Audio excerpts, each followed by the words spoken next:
Bonjour, mon nom est Séverine Évrard, je suis avocate et médiatrice. J'ai également créé la méthode de règlement holistique des conflits Accord majeur, dont vous allez bientôt entendre beaucoup parler, préparez-vous.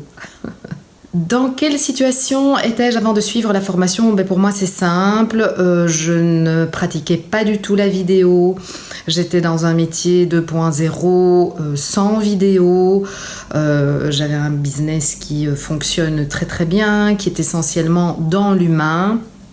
Et donc ce rapport-là faisait que je n'imaginais pas utiliser la vidéo dans mon métier. Comme je n'utilisais pas de vidéo, forcément j'avais pas de solution avant de faire la formation d'Olivier. J'ai pas hésité à m'inscrire à la formation parce que j'avais suivi un séminaire d'Olivier. J'avais par ailleurs eu l'occasion de voir ses vidéos en tant que réalisateur qui me plaisaient beaucoup.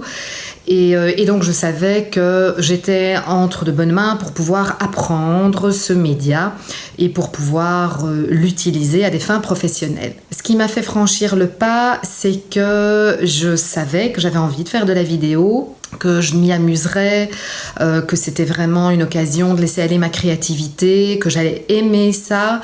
Et donc j'avais envie de le faire. Je n'avais pas trouvé l'occasion avant, mais pourquoi pas ? Alors je suis heureuse d'avoir suivi la formation avec Olivier dans la mesure où elle m'a énormément appris. En fait, elle m'a tout appris sur ce que c'est que la vidéo, comment l'utiliser, comment en faire un moyen de communication professionnelle et puis surtout comment se débrouiller avec la vidéo de A à Z, c'est-à-dire depuis le moment du tournage jusqu'au moment de la publication sur la chaîne YouTube. Après la formation, je suis à même de pouvoir créer une vidéo, donc savoir ce que je vais raconter, de pouvoir tourner une vidéo, de pouvoir la monter également et de pouvoir la mettre sur ma chaîne YouTube. Donc j'ai déjà, je dirais, tout un premier niveau de connaissances, de pratique et d'expérience. Les points forts de cette vidéo sont qu'elle est digitale, ce qui nous permet d'y avoir accès facilement, au meilleur moment pour nous.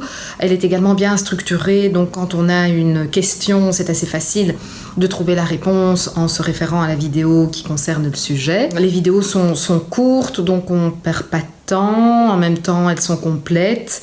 Voilà, donc c'est une bonne méthode d'apprentissage. Alors les changements que j'ai obtenus en ce qui me concerne, qu'il y a clairement un avant sans vidéo et un après avec vidéo.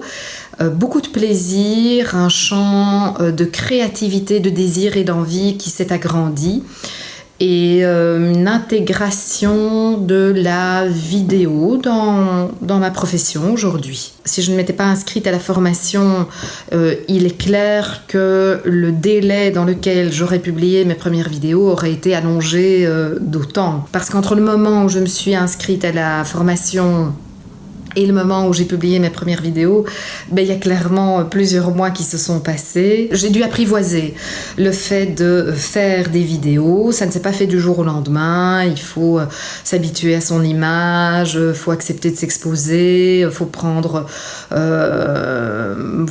l'audace de montrer ce qu'on fait, de le partager par ce média-là. Donc c'était beaucoup de nouveautés pour moi et il m'a fallu un petit peu de temps. La vidéo fait clairement, non pas son entrée, mais sa place dans les relations professionnelles. Je pense que c'est une place qui ne va pas aller en reculant, mais bien en augmentant. Donc c'est un outil qui pour moi aujourd'hui s'intègre dans les pratiques professionnelles, tous métiers confondus. Donc plus tôt on y va, plus tôt on y fait son apprentissage, plus tôt on développe de l'expérience, une aisance et une envie de le développer. Donc pourquoi attendre ?